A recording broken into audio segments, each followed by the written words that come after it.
अर्धकुमारी तक जा सकते हैं, लेकिन इसका जो बेहतरीन तरीके के सीन नजर आ रहे होंगे और सामने आप देख सकते हैं कि कितना बेहतरीन आपको नजरेगी। बाणगंगा और चरण पादुका होते हुए आप अर्धकुमारी तक पहुंचेंगे। घोड़ा गाड़ी के साथ बेबी कार ट्रॉली भी मिलती है, जिसकी हम अपना बॉडी का प्रेशर आगे की तरफ लगाते हैं। पहाड़ और खाई नजर आती है। हेलो दोस्तों, welcome back to the channel. Santosh Backpacker channel में आपका स्वागत है। आज हम जा रहे हैं वैष्णो देवी। ये जम्मू कश्मीर में पड़ता है। फिलहाल मैं आपको बता देता हूँ, मैं अभी ऋषिकेश में हूँ और ऋषिकेश के रेलवे स्टेशन पे हूँ। और आज की जो हमारी ट्रेन है वो हेमकूट एक्सप्रेस है 14609। ये ऋषिकेश से चलकर ये जाती है वैष्णो देवी कटरा तक, तो वहाँ तक हमारी ये ट्रेन है। तो अभी हमारी ये जो ट्रेन है इस साइड खड़ी हुई है और अनाउंसमेंट हो रहा है। ये ट्रेन जो है 5:20 पे चालू होती है और सुबह 6:20 में हमें वहाँ पर पहुँचा देगी। तो अभी हम यहाँ से चलने वाले हैं वैष्णो देवी के लिए और हम पहुँचेंगे कटरा रेलवे स्टेशन पे। तो मिलते हैं आपको कटरा रेलवे स्टेशन पर। Let's go. I wake up to a little bit of drool on my pillow, feel like it's gonna be a bad day. Yeah, I'm tired of shit and the coffee ain't hit yet, damn ain't that great. I don't wanna go to work cause my boss is a jerk and I'm not even that paid. I need a change in my life cause I don't feel alive and there's nothing that makes me. हम पहुंच चुके हैं Katra railway station. ये वैष्णो देवी का Katra railway station है और ये देख सकते हैं यहाँ का कुछ इस तरीके का नज़ारा है ये रेलवे स्टेशन का। यहाँ से होटल लेने वाले हैं और वहाँ पर हम फ्रेश होंगे और फ्रेश होने के बाद फिर उसके बाद हम वैष्णो देवी की चढ़ाई के लिए निकलेंगे। उसके पहले हमें टोकन लेना होगा, तो हम टोकन ले लेंगे। टोकन लेने के बाद फिर हम वैष्णो देवी की चढ़ाई के लिए जाएंगे। तो अभी हम फ्रेश होने के लिए एक होटल लेंगे। तो अभी चलते हैं हम होटल की तलाश में। शौक़ था पहाड़ों पे चढ़ने का, आज मौका आ ही गया। तो चलो आज पहाड़ों का आनंद लेते हैं। लगभग 13 से 14 किलोमीटर हम चढ़ाई चढ़ने वाले हैं वैष्णो देवी के लिए। तो आज हम उसका भी लुत्फ़ उठाने वाले हैं। Let's go.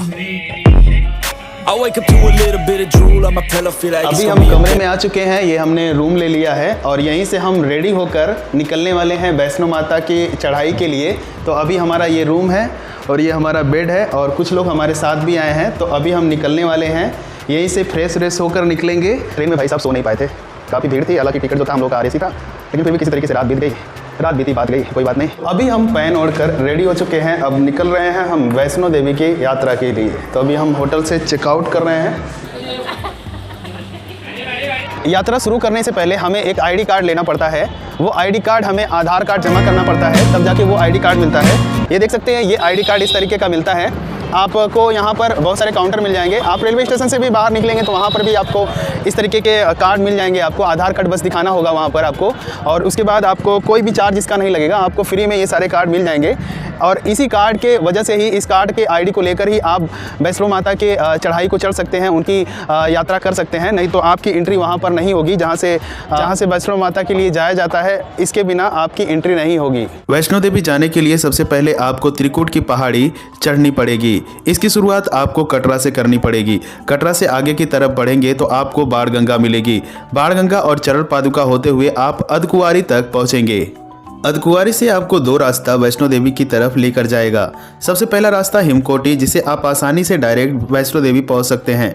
दूसरा रास्ता है संजी छत हेलीपैड। इसके द्वारा आप अगर जाते हैं तो यहाँ पर दो रास्ता आपको मिलेगा। एक रास्ता आपको भैरवनाथ लेके जाएगा, दूसरा रास्ता आपको वैष्णो देवी लेकर जाएगा। अगर आप हिमकोटी की तरफ से वैष्णो देवी जाते हैं तो वहाँ से आप ट्रॉली की मदद से भैरवनाथ मंदिर पहुँच सकते हैं। वैष्णो देवी की जो चढ़ाई है वो 5200 फीट है। लगभग 13 किलोमीटर की चढ़ाई पर आपको चढ़कर जाना है। तो अब हमारी यात्रा चालू हो चुकी है और ये देख सकते हैं, ये पीछे आपको पहाड़ दिखाई दे रहा होगा। बहुत सारे लोगों ने ऐसा बांध रखा है। जय माता दी, जय माता। वैष्णो देवी की चढ़ाई के लिए यहीं से एंट्री होती है और यहीं से हमारे लगेज को चेक करके हमें अंदर की तरफ भेजा जाता है। यहाँ पर धूम्रपान लेके जाना सख्त मना होता है। यहाँ पर घोड़ा गाड़ी और पिट्ठू की व्यवस्था यहाँ पर आपको मिल जाती है। लोग अपने डंडे के सहारे आगे की तरफ बढ़ते हैं। हम भी इसी लाइन में लग जाते हैं और आगे की तरफ बढ़ने लगते हैं। ढेर सारे लोगों की यहाँ पर भीड़ इकट्ठा रहती है। लोग यहाँ पर पिट्ठू और पालकी के लिए प्रीपेड बुकिंग भी करवा सकते हैं और यहाँ पर काउंटर बना रहता है और उसकी लिस्ट यहाँ पर बनी होती है। यहाँ पर जाने से पहले आप डंडा लेना चाहते हैं तो ले सकते हैं, अलग अलग तरीके की आपकी दुकानें मिल जाएंगी, वहाँ से आप डंडा ले सकते हैं। यहाँ पर पहाड़ों को अच्छी तरीके से काट कर रोड बना दिया गया है। उस रोड के ऊपर टीन का सेट्स लगा दिया गया है ताकि बरसात और धूप से बचाव किया जा सके, ताकि जो यात्री है वो आराम से अपनी यात्रा को पूरा कर सके। आगे चलकर हमें बाण गंगा मिलती है। बाण गंगा की कहानी ये बताई जाती है कि जब भैरवनाथ बाबा वैष्णो माता को मारने के लिए उनका पीछा कर रहे होते हैं, तभी हनुमान जी को प्यास लग जाती है। वैष्णो माता से निवेदन करते हैं कि मुझे प्यास लग गई है। तब वैष्णो माता अपने बाण से तीर चलाकर वहीं पर एक जल प्रवाह कर देती हैं। हनुमान जी उस जल से अपनी प्यास को बुझाने लगते हैं। उसके बाद बुझाने के बाद माता वैष्णो उस पानी से अपने केस को धोती हैं, जिसकी वजह से इसे बाल गंगा और बाण गंगा के नाम से जाना जाने लगा। कुछ ही दूरी पर जाकर वैष्णो माता अपने पैरों के पदचिन्हों को वहीं पर छोड़कर चली जाती हैं, जिसकी वजह से इसे चरण पादुका के नाम से जाना जाने लगा, जिसे आज हम चरण पादुका मंदिर के नाम से जानते हैं। यहाँ पर उस पहाड़ों के रोड के किनारे किनारे फोटो स्टूडियो बनाए गए हैं, वहां से आप फोटो अपने खिंचवा सकते हैं और रेस्टोरेंट भी यहाँ पर अच्छे से अच्छे मिल जाते हैं। हमें भूख लग गई थी तो हम रेस्टोरेंट में पहुंच जाते हैं। भूख लग गई है तो खाना खा लेते हैं। कुछ होटल में आ चुके हैं, अभी देखते हैं यहाँ का क्या मेन्यू है।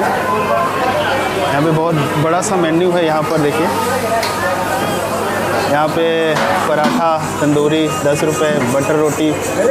उसके बाद हम अपना खाना ऑर्डर कर देते हैं। लगभग 100 रुपये हमें प्लेट मिलता है। हम खाना पीना खा के आगे की तरफ बढ़ जाते हैं।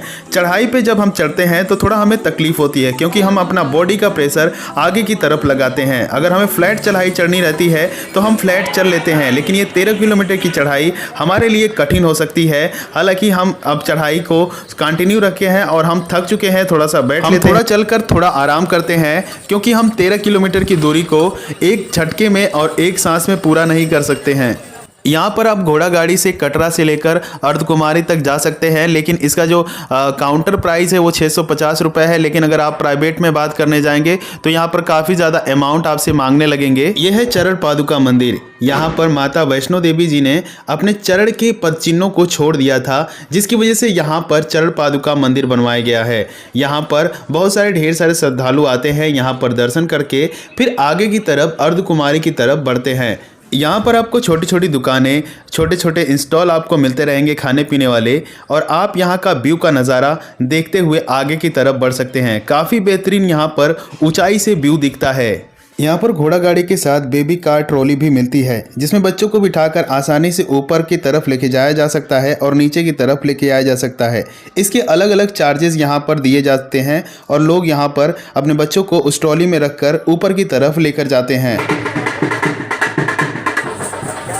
त्रिकुट पहाड़ी पर स्थित ये वैष्णो माता का मंदिर जो है जम्मू कश्मीर के कटरा में पड़ता है। यहाँ से लोग चढ़ाई करके 14 किलोमीटर की दूरी को तय करते हैं। ओ भाई साहब, तुम्हें तो कोल्ड ड्रिंक मिल गया है, P low P low P low भाई साहब, मजे आ गए। टीन के सेट के नीचे से बहुत सारे लोग एक साथ नीचे जाते हैं और ऊपर जाते हैं। यहाँ पर अधकुआरी आ जाता है।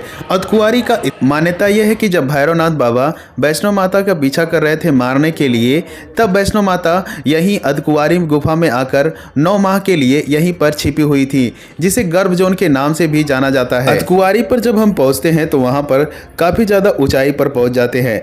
वहां से जब हम नीचे की तरफ देखते हैं तो वहां पर पहाड़ और खाई नजर आती है, जो नज़ारा हमारे लिए काफ़ी बेहतरीन और काफ़ी मुकम्मल नज़र आता है।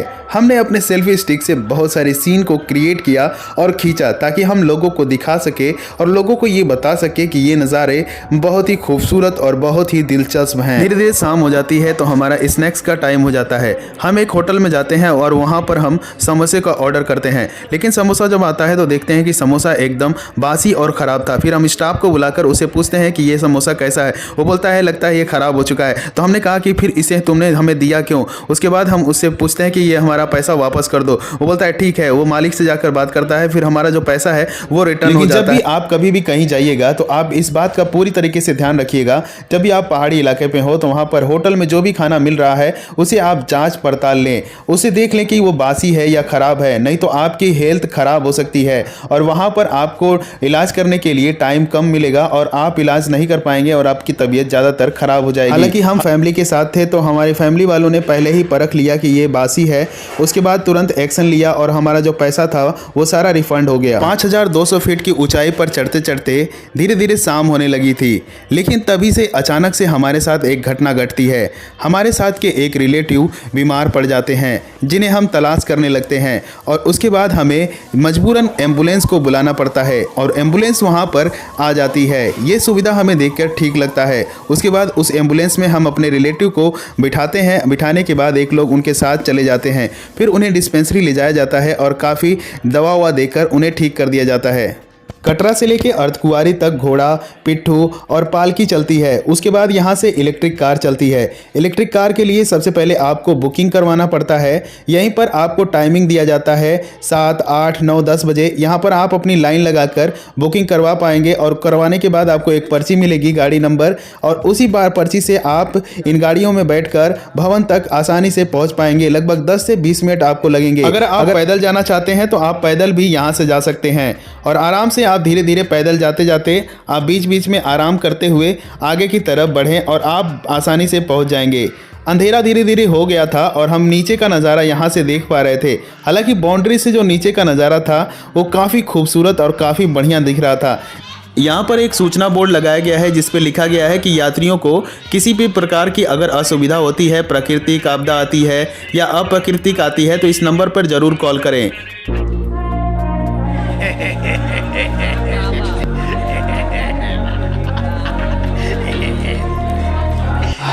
अभी लगभग हम पहुंच चुके हैं और रात के लगभग 10 बज चुके हैं और आधा किलो या 1 किलोमीटर और चलना है और हम एकदम मेन पॉइंट पे पहुंच चुके हैं और रात के लगभग 10 बज चुके हैं और काफ़ी थकान हो चुकी है, देख सकते हैं। 1 किलोमीटर पहले से ये भवन दिख रहा है, काफ़ी खूबसूरत, और नाइट का ये जो व्यू है गजब का दिख रहा है। गुड मॉर्निंग दोस्तों, अभी देख सकते हैं हम वैष्णो देवी पे पहुंच चुके थे, लेकिन रात हो गई तो हम लोग सोना पड़ा हम लोगों को। और ये देख सकते हैं इसी तरीके से लोग कंबल ले लेके सोए हैं और हम लोग यहाँ पर सोए थे। और देखिए हमारे भैया जी हैं। बहुत हालत ख़राब थी, रात को बहुत ज़्यादा ठंड लगी रही थी, तो इसी तरीके से भैया कंबल मिलता है यहाँ पर सोने के लिए 1,000 का। 100 रुपये भैया एक कंबल है, उसमें आपको मॉर्निंग टाइम में रिटर्न हो जाता है, पैसा रिफंड हो जाता है, आप ऐसे सो सकते हो। ये सोचना कि हम कंबल कहाँ से लाएंगे, रजाई रुजी सब मिलेगा, यहाँ खाना भी मिलेगा भैया, सब मिलेगा, खाना खा के जाना मगर है। ये है दुर्गा भवन। यहाँ पर शेल्टर बना हुआ है, इसी के नीचे हमने रात बिताई थी और जो हमने कंबल लिया था उसे वापस करके जो भी पैसा हमने दिया था उसका सारा पैसा रिफंड हो गया। काफ़ी सारे लोग उस कंबल को लेते हैं और सिक्योरिटी पर्पज़ के हिसाब से उसे एक कंबल का 100 रुपया हमें देना पड़ता था। उसके बाद वो सुबह हमें मॉर्निंग में वो सारा पैसा वापस हो जाता है। ये देख सकते हैं सुबह का नज़ारा काफ़ी बेहतरीन दिख रहा है। चारों तरफ का नज़ारा पहाड़ ही पहाड़ दिख रहे हैं और पहाड़ों के बीच में जो है वो वैष्णो देवी का मंदिर बना हुआ है। काफ़ी बेहतरीन यहाँ से लुक दिखाई दे रहा है। उसके बाद हम लाइन में खड़े होकर माता वैष्णो देवी के दर्शन कर लेते हैं और इस तरीके का हमें कुछ दिखाई देता है। 3 पिंड वहाँ पर रखे हुए दिखाई देते हैं और इस तरीके के 3 टोपी वहाँ पर। उसके बाद हम लाइन में खड़े हो जाते हैं और हम अब भैरवनाथ बाबा के दर्शन के लिए हम अपनी ट्रॉली के लिए टिकट ले लेते हैं और उस ट्रॉली से हम ऊपर की तरफ जाने लगते हैं। इसका किराया जो है हमें 100 रुपये लगता है और ये काफ़ी बेहतरीन नज़ारा हमें दिखाने लेके चल दिया है। और यहाँ पर हम बैठ चुके हैं इस ट्रॉली के अंदर और ये ट्रॉली हमें बहुत बढ़िया व्यू दिखाते हुए ऊपर की तरफ लेके जाएगी। यहाँ पर ये देख सकते हैं काफ़ी बेहतरीन तरीके के सीन नज़र आ रहे होंगे और सामने आप देख सकते हैं कि कितना बेहतरीन आपको नज़ारा दिख रहा होगा। सभी लोग यहाँ से बाहर की तरफ देखते हैं और जो व्यू दिखता है वो काफ़ी बेहतरीन दिखता है। ये देख सकते हैं पूरी तरीके से चारों तरफ का नज़ारा जो है एकदम खतरनाक व्यू दिख रहा है। मान्यता के अनुसार वैष्णो माता के दर्शन करने के बाद भैरवनाथ बाबा के दर्शन करने अनिवार्य होते हैं, तभी जाके यात्रा हमारी सफल होती है, जिसके लिए हम ट्रॉली की मदद से भैरवनाथ बाबा के दर्शन करके और वहां से फिर उसी ट्रॉली से हम वापस नीचे की तरफ आने लगते हैं। आपको जानकर हैरानी होगी कि उसी टिकट में 100 रुपये के प्राइस में आपको जाने और आने का किराया रहता है। उसी ट्रॉली से जा सकते हैं, उसी ट्रॉली से आ सकते हैं। 2 घंटे की आपके वहां पर टाइमिंग दी रहती है, तो आराम से आप घूम कर वापस ट्रॉली में कभी भी भी बैठ सकते हैं 2 घंटे के अंदर में। यहाँ पर देख सकते हैं काफ़ी बेहतरीन नज़ारा दिखाई दे रहा है बाहर का। यहाँ से वैष्णो माता का पूरा व्यू दिखाई दे रहा है, आप देख सकते हैं काफ़ी बेहतरीन तरीके का। हम लोग तो डर जा रहे थे जब हम नीचे की तरफ ट्रॉली से आ रहे थे तो झटके टाइप का लग रहा था, जिसकी वजह से काफ़ी घबराहट हो रही थी। लेकिन जो नज़ारा था भाई साहब ना, गजब का नज़ारा था। नीचे देख सकते हैं, नीचे जहाँ पर हमारी ट्रॉली रुकने वाली है वहाँ पर ढेर सारे लोग खड़े हैं और ऊपर की तरफ देख रहे हैं ट्रॉली को, और हमें देख रहे हैं, हम उनको देख रहे हैं, और वो भी इंतज़ार कर रहे हैं कि कब ट्रॉली नीचे आए और उसमें बैठकर वो भी ऊपर की तरफ जाएं। यहाँ की मान्यता ये है कि यहाँ पर अगर आप पत्थरों से घर बनाते हैं तो आपके जो घर बनाने की मनोकामना है वो पूरी हो जाती है। तो हमने भी देरी नहीं की, हमने भी 1 पत्थर उठाया, 2 उठाया, 3 रखे, हमने भी 3 तल्ले घर बना दिए ताकि हम आने वाले समय में घर बना सके। पहाड़ों को काटकर एकदम खतरनाक वाला रास्ता बनाया गया है। अब हम धीरे धीरे नीचे की तरफ आ गए हैं। अब हमारा टाइम आ गया है हमारे पास जो आईडी कार्ड है उसे जमा करने के लिए, और आईडी कार्ड हम जमा करके अब नीचे की तरफ जाने वाले हैं। हमारे पास जो हमने ले रखा था जय माता दी का जो रिबन, उसे हम यहीं पर बांध देते हैं। यहाँ पर बांधते नहीं बंधा तो हम दूसरी जगह इसे बांध कर यहाँ से इनके पैर छूकर वहाँ से वापस चले आते हैं। उसके बाद यहाँ पर नीचे जाकर देखते हैं तो पहाड़ों का नज़ारा जो है काफ़ी बेहतरीन दिखता है। सुबह हो जाती है, सुबह होने के बाद नाश्ता करते हैं। उसके बाद कटरा मार्केट को हमने थोड़ा सा विजिट करते हैं और यहाँ पर देखते हैं कि कैसा नज़ारा है, यहाँ पर नया बाज़ार कैसा है, यहाँ पर क्या क्या चीज़ें बिकते हैं। यहाँ पर ज़्यादातर प्रसाद की चीज़ें बिकती हैं, डॉल्स बिकती हैं, बहुत सारी चीज़ें यहाँ पर बिकती हैं ताकि टूरिस्ट आकर लोग यहाँ पर खरीद के जाते हैं। उसके बाद हम यहाँ से रेडी होकर वापस निकल चलते हैं अपने घर की तरफ। यहाँ पर देखिए ये कटरा रेलवे स्टेशन है और यहाँ पर बहुत ही बेहतरीन तरीके का रेलवे स्टेशन बनाया गया है। यहाँ पर हम निकल पड़े हैं अपने घर की तरफ, यहीं से ट्रेन पकड़ेंगे और यहाँ पर देख सकते हैं पूरी तरीके से बेहतरीन तरीके का नज़ारा यहाँ पर कटरा रेलवे स्टेशन का है। कटरा, अगर आप भी वैष्णो माता की यात्रा करना चाहते हैं तो कटरा रेलवे स्टेशन आपको सबसे नज़दीकी रेलवे स्टेशन पड़ेगा, जो वैष्णो माता का रेलवे स्टेशन है। यहाँ से आप आकर आसानी से वैष्णो माता की चढ़ाई को पूरा कर सकते हैं। ये भारत से पूरी तरीके से कनेक्ट है, हर जगह से यहाँ पर ट्रेन आती है। तो हम ट्रेन में बैठ जाते हैं और उसके बाद सोते हुए हम धीरे धीरे अपने रेलवे स्टेशन हरिद्वार की तरफ पहुँचने लगते हैं और हमारा ऋषिकेश रेलवे स्टेशन आ जाता है। उसके बाद हम वहीं पर उतर जाते हैं। तो मिलते हैं एक नई वीडियो में कुछ नया लेकर, तब तक के लिए गुड बाय, टेक केयर और सेल bye. Presented by YouTube channel Santosh Backpacker. Now subscribe.